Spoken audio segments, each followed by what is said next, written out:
ना काहू का गुरु, ना काहू का चेला, साफ सुथरी बातों की यही है सही बेला। दोस्तों जय हिंद।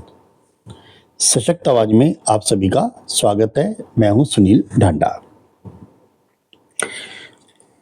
दोस्तों 1974 में एनएनसीपी की एक फिल्म रिलीज हुई थी, चोर मचाई शोर। तब मैं शायद 14-15 साल का था।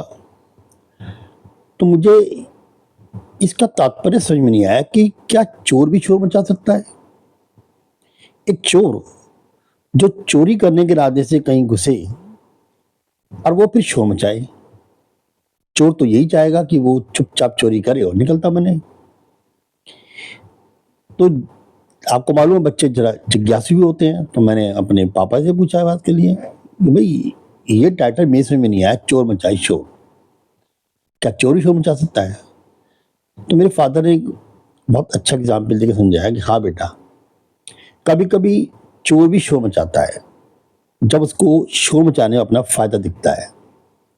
कि वो कैसे? कि अगर वो चोरी करके भागता है और सपोज वहां कोई भीड़ है उधर, और वो जो जिसके यहाँ चोरी है वो कहे कि देखो चोर चोर चोर भागो भागो पकड़ो उसे, तो खुद भी शोर जाता है, चोर चोर चोर भागो भागो पकड़ो उसे, ताकि जो वहां इकट्ठी भीड़ है उसको ये मुगालता हो जाए कि भी वो चोर नहीं है बल्कि चोर आगे है।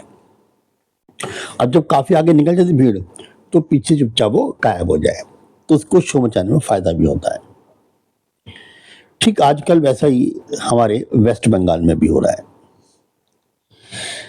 वेस्ट बंगाल में जहां वहां की सर्वे सर्वा यानी कि मुख्यमंत्री ममता बनर्जी अपने पुलिस डिपार्टमेंट को ये आदेश देती, सख्त आदेश देती कि किसी भी सूरत में मुझे 3 दिन में जो भी इस घटना के जिम्मेदार हैं उन लोगों की गिरफ्तारी चाहिए और उनके अगेंस्ट जो भी साक्ष्य हैं उनको एकत्र करके और उसकी रिपोर्ट मुझे सौंपी जाए, ताकि कोर्ट के अंदर जल्दी से जल्दी उनके अगेंस्ट चार्जशीट दाखिल हो और चार्जशीट दाखिल होने के बाद उन पर केस चले।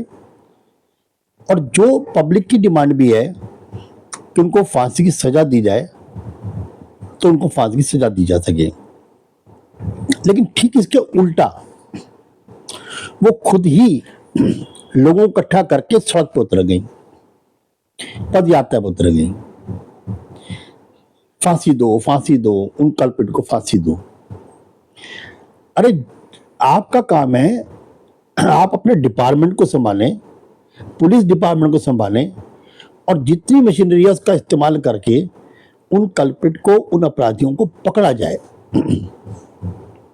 लेकिन आप तो सड़कों पर हो। तो जो काम आपको करना है ऑफिस बैठ करके वो आप सड़क पर नहीं कर सकती।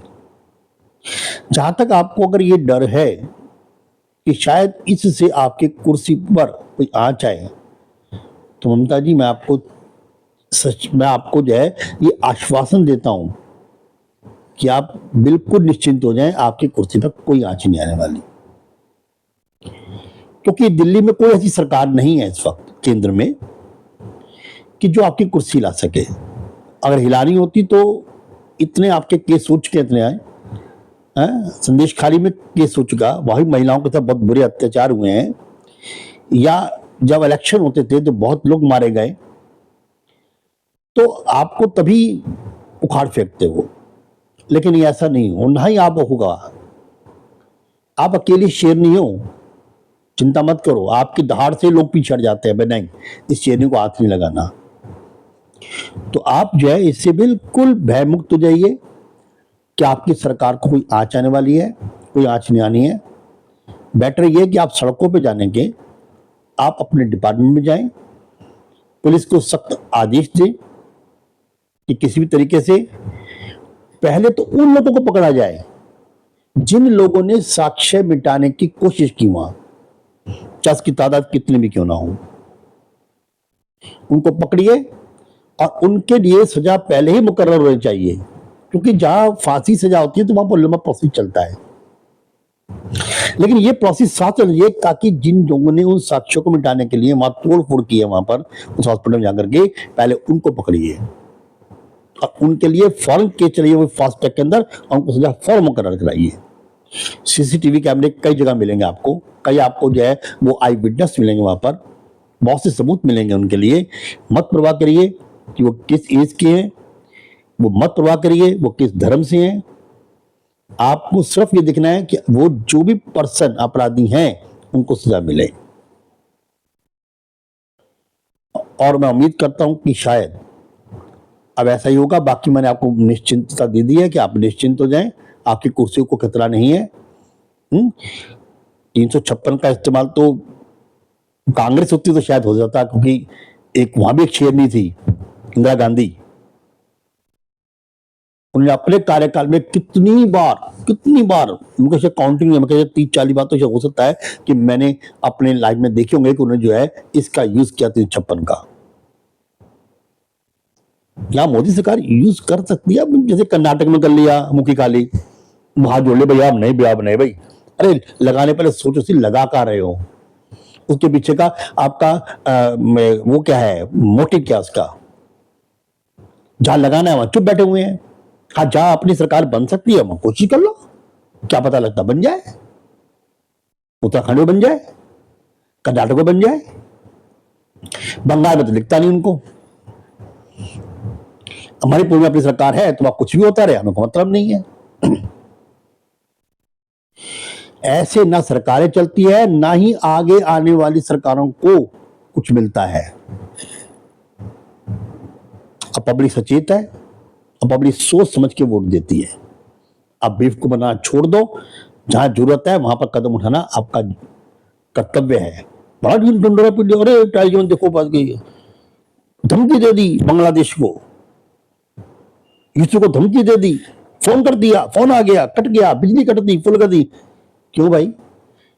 हिंदू की यही परवाह है आपको? बस इतना ही है। ये गीदड़ बकियां हैं। अगर अमेरिका स्टेप उठा सकता है, अगर इजराइल स्टेप उठा सकता है तो हम क्यों नहीं भाई? अगर हम बांग्लादेश बना सकते हैं तो बांग्लादेश टुकड़े भी कर सकते हैं। हम हिंदुओं के लिए अलग राज्य जैसे निकाल के इसमें से। और हम चाहते हैं कि वहां शांति रहे, लेकिन शांति का मतलब ये नहीं है चुपचाप बैठ के हाथ जोड़ के देखते रहो कि जो हो रहा है होने दो। वहां बोलने बात से कुछ खास नहीं होता, वहां कदम उठाने पड़ते हैं। टमाटर बंद कर दिए, टमाटर सड़ गए।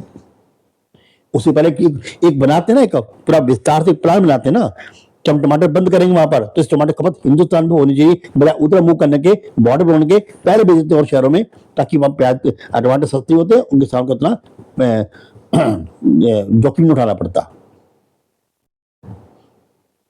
तो हर चीज का एक चीज हिसाब से होती है। आपका अलग अलग डिपार्टमेंट है भाई, अकेले के सिर पे नहीं। हाँ, अकेले पंगे लो तो बात अलग है कि अब ये काम मैं करूंगा, ये मैं करूंगा, यहाँ भी घोषणा मैं करूंगा, यहाँ भी घोषणा मैं करूंगा, एक अलग बात है।